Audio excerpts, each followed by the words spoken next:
Saudi আরব ধর্মীয় দৃষ্টিকোণ থেকে মুসলমানদের কাছে একটি গুরুত্বপূর্ণ দেশ। মক্কাতে রয়েছে কাবা শরীফ, যা মুসলমানদের কেবলা, এবং মদিনায় আমাদের রাসূল সাল্লাল্লাহু আলাইহি সাল্লামের রওজা মোবারক। এই দুইটি শহরের আশেপাশে অনেক পাহাড়, বেশিরভাগই পাথুরে পাহাড়, সুউচ্চ অনেক পাহাড় রাস্তার আশেপাশে বিদ্যমান।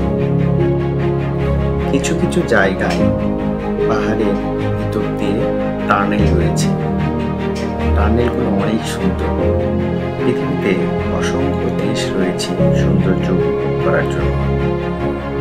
হয়তো সেসব দেশে গেলে আপনার চোখ জোড়াবে, কিন্তু মন জোড়ানোর জন্য, মনকে প্রশান্ত করার জন্য অবশ্যই সৌদি আরব আসতে হবে।